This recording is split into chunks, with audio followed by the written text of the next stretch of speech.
अतीत का फल वर्तमान से जुड़ा हुआ है।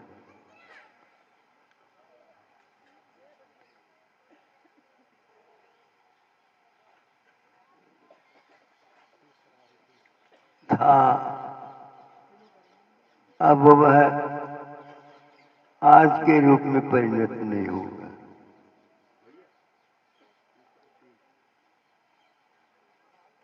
भविष्य का संबंध वर्तमान में होगा। वस्तु का परिणमन तीन काल से संबंध रखता है। अनुभव में आता वर्तमान का, अतीत और अनागत को कुंद कुंद देव ने शायद प्रवचन सार में अव्यक्त कहा है। व्यक्त में संवेदन होता है, व्यक्त हो करके अव्यक्त अतीत काल में चला गया, उसका स्मरण हो सकता है। अतीत का स्मरण क्योंकि ज्ञेय एक संबंध होता है इसलिए हो जाता है। जिसके साथ हमारा संबंध अतीत में रागात्मक द्वेषात्मक हुआ था, वह आज भी हम लोगों के उपयोग को आघातपूर्ण रहते। कभी कभी सोचते हैं अतीत बहुत विराट है, वर्तमान समझ में नहीं आता। एक क्षण के लिए भगवती आराधना में कहते हैं इंद्रियों का जो कुछ भी सुख मिलता है एक समय से अधिक नहीं मिलता, पलट जाता है। सातत्य बना रहता है तो भिन्न भिन्न निषेकों का भिन्न भिन्न अनुभव के साथ स्वाद आता है। स्वाद आए एक कोई नियम नहीं। जीवा में गड़बड़ी हो गई, नाक में गड़बड़ी हो गई, ये तो अतीत का ही सब कुछ है जो हम लोगों के लिए विशेष रूप से प्रेरित भी कर सकता है, अच्छाई के लिए और बुराई के लिए। कितने भी आप निर्णय कर लो, स्मृति को हटाना बहुत कठिन है। स्मरण का मरण संभव नहीं, वर्तमान का मरण संभव। अतीत का मरण होता नहीं लेकिन हो चुका है, इसलिए सावधान रहिए ज्ञान से। एक स्थान पर ज्ञान को शल्य भी कहा। ज्ञान इकट्ठा करो, ज्ञान इकट्ठा करो, ज्ञान इकट्ठा करो। करो, फावड़ा ले लो, इकट्ठा करो, अर्जित करो, अर्जित कमा लो।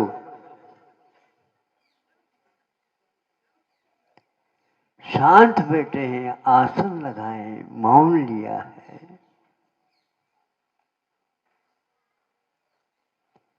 फिर भी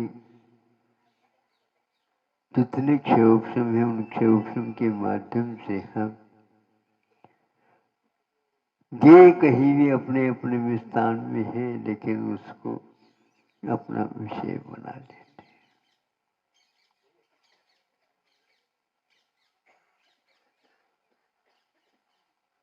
नहीं चाहते हुए भी वो अपने दिमाग में आ जाते।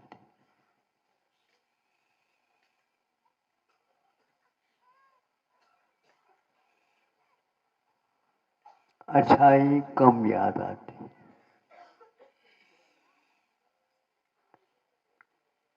किंतु बुराई बुराई के बाद बुराई, बुराई के बाद बुराई याद आती चली जाती।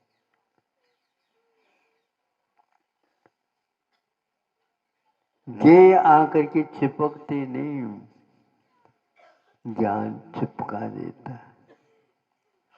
आरोप जय के ऊपर आता है, देखो महाराज ये मानते नहीं, क्यों नहीं, क्या नहीं मानते, हमें गुस्सा दिलाते। कितना दिलाते? 1 किलो, आधा किलो, 5 किलो, तोल तो लो।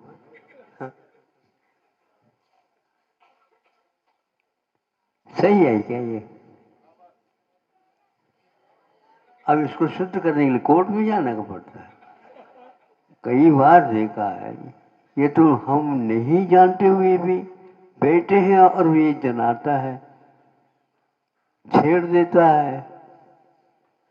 इनको तो बता दो महाराज, आपके पास भक्त बन करके आते।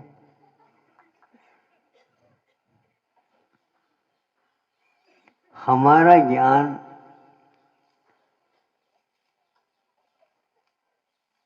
ज्ञान जानता नहीं, ज्ञान का फिर भी हम अभिमान करते हैं। जानहारा आत्म तत्व है। गुण कभी भी कार्य नहीं करते। गुण एक शक्ति है आत्म तत्व की। जब आत्मा जिसको चाहता है उसके साधन को अपना लेता,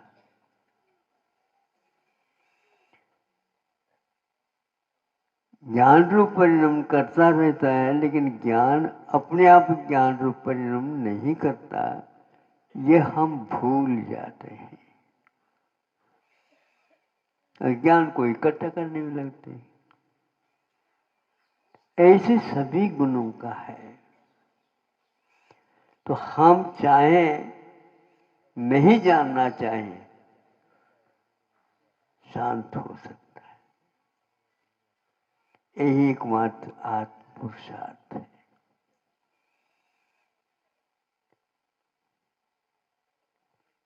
क्योंकि जानता आत्मा है, लेकिन ज्ञान कभी भी ज्ञानी नहीं हो सकता।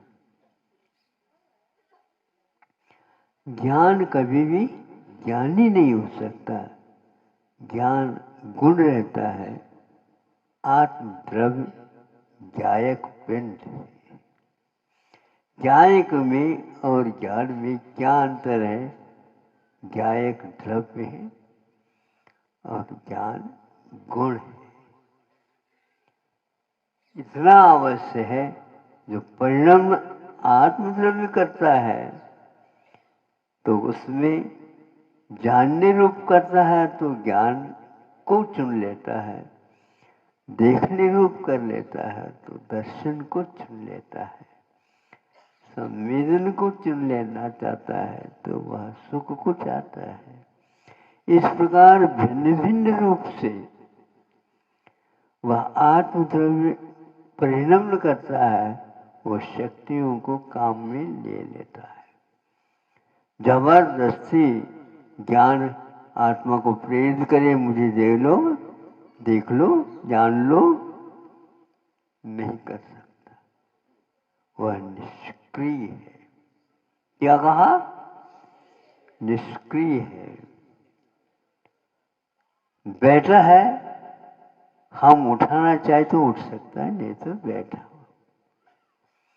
थाली में परोस दिया गया है, जबरदस्ती वह मुंह तक आ जाए संभव नहीं। इस रहस्य को नहीं जानने वाला व्यक्ति ज्ञेय को हटाने का प्रयास करता है, ज्ञान को हटाने का प्रयास नहीं करता। चुप बैठ, शांत बैठ जाएगा तो कुछ भी नहीं होगा। श्रवणों को यही कहा है, श्रवण के ईश कुंद कुंद ने, कि सुनो, तुम्हें जानना नहीं है, गायक बनना। सम्यक दर्शन तत्व शुद्धान के रूप में है, लेकिन शुद्धान करने वाला आत्म तत्व। कोई विकल्प नहीं करो, शांत बैठे रहो। तो कैसे बैठे रहे 24 घंटा शांत? अभी वेदी में तो बिठाए नहीं गए यहाँ पे। हाँ, हम चाहते हैं चुप बैठे, सबसे दूर बैठे, बिल्कुल ठीक है। यही सीखने के लिए श्रवण बनता है। एक स्थान पर कहा है, हे श्रवण, तुम शुद्धोपयोग नहीं चाहते हो? महाराज, शुद्धोपयोग तो मैं चाहता हूं, तो करो। कर किया ही नहीं जा रहा। ऐसा नहीं करते। कुछ करने की बात नहीं है, कुछ होने की बात नहीं है, चुप बैठने की बात है। चुप क्यों नहीं बैठता ये? यही एकमात्र रहस्य है। ज्ञान को हमने ऐसा आत्मसात कर रखा है, उसके द्वारा जाने बिना तसल्ली या आकुलता शांत नहीं होती, लेकिन आकुलता और बढ़ती है। यह समय सार में कहा गया है। जितने आप जानोगे उतने आप और आकुलता में आ जाओगे।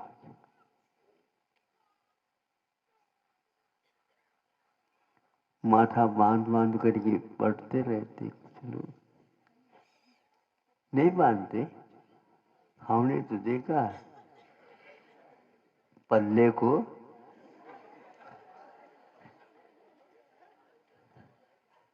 तो पढ़ रहे,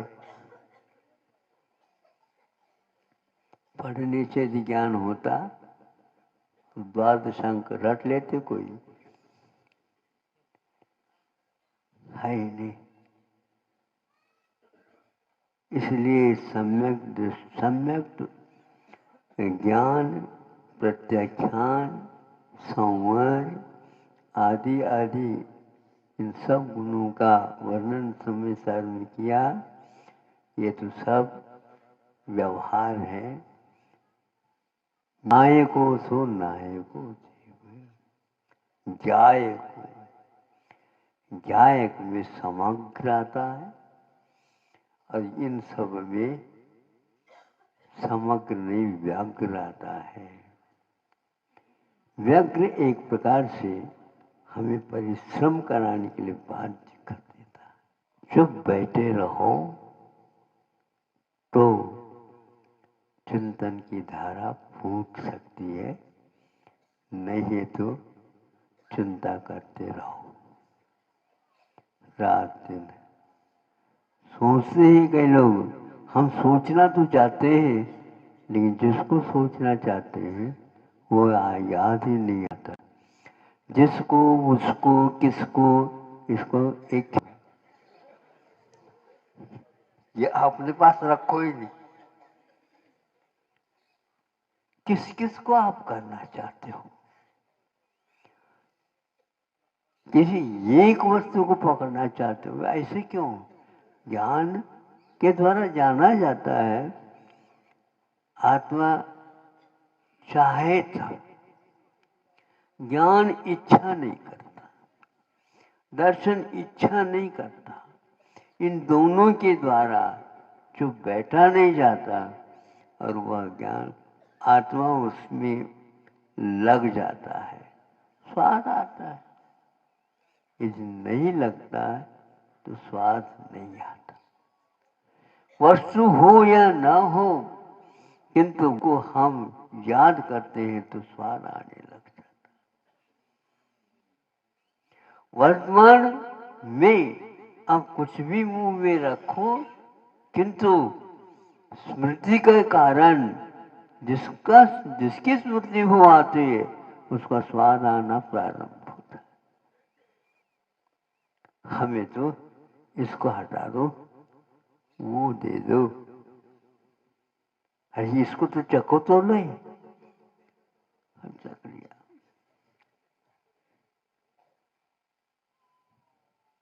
नींबू का जब तक ज्ञात नहीं हुआ, ज्ञान हुआ नहीं, सामने परात भर करके तो कुछ नहीं होता। और जिसने एक बार नींबू को चख लिया, नहीं समझे, और थाली में नींबू नहीं पुरता, नहीं समझे। अब ये बताओ, वो नींबू तो था ही नहीं अपने पास, पानी क्यों आया मुंह में? समझ रहे हो? हाँ, बात पूरी समझ में आ रही महाराज। अब उसका क्या क्या करो बताओ।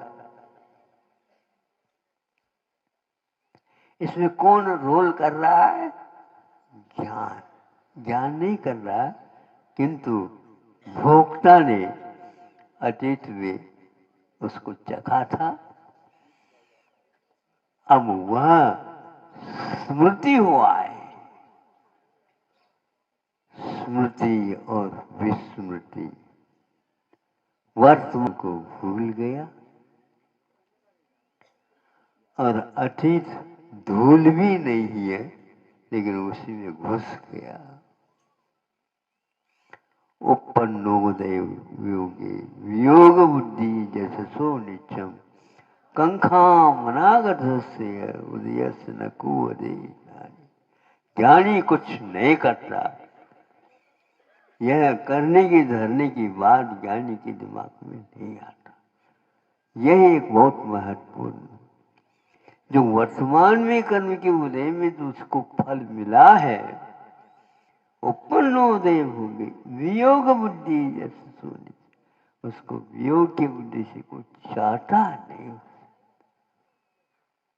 कंखा मनागत से, फिर ऐसी स्थिति में भविष्य संबंधी आकांक्षा उसके दिमाग में आएगी कैसी? नहीं आ सकती। इतनी जल्दी विस्मृत कर देता है वो, आप नहीं कर पाओगे। जिसकी आंखों में पानी आ रहा है, तकलीफ पहुंचा दिया या चांटा दे दिए, वो लड़का हिचकी लेकर के तो रो रहा है, और थोड़ी सी आपकी चुटकी पर्याप्त पुचकार, ले ले बेटे ले ले, पहले ही कर देते हैं। नहीं समझे?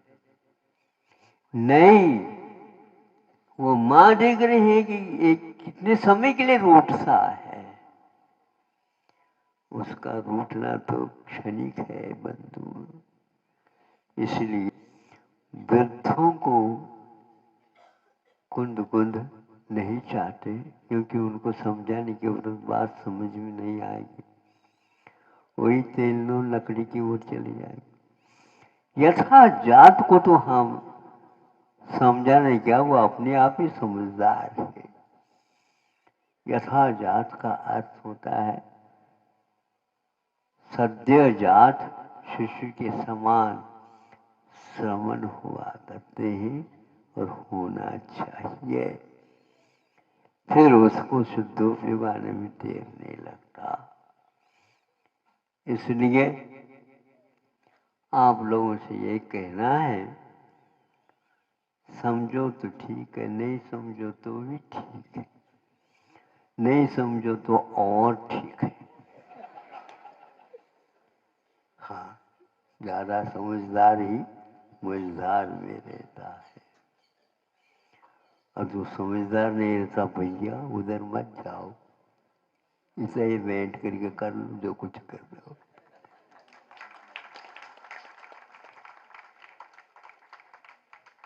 दुकान मत खोलो, दुकान खोलो।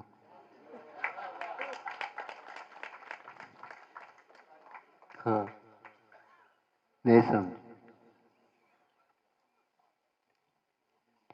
सुनता कुछ नहीं ग्राहक, प्रण लेकर के आया, उसको देख रहा है कि कहाँ है क्या नहीं, पूछता है। और ये पूछने वाला वो पूछता है कि क्या चाहिए, क्या चाहिए, क्या चाहिए, क्या चाहिए, पूछता ही रहता है। कौन? दुकान वाले। दुकान वाले सुबह से लेकर शाम तक, रात 10 बजे तक शटर बंद करते करते समझे, बंद करते करते ग्राहक आ गए, कोई बात नहीं, आ जा। एक ही शटर एक तरफ से बंद रहता है ताकि नहीं दुकान बंद होगी और चलती रहती। बोलो क्या होता है, एक क्षणिक में वह जो रो रहा था वो बंद कर देता है, लेकिन आंखों में से पानी अभी भी आ रहा होता, लेकिन उसके गालों में मुस्कान देख सकते हैं। उन्होंने अपने उपयोग को किस ढंग से परिवर्तित कर दिया, ये सोचनी है और इसका अनुकरण करना चाहिए। आप लोगों की कषाय की प्रणाली के बारे में ग्रंथकारों ने बहुत अच्छा लिखा है।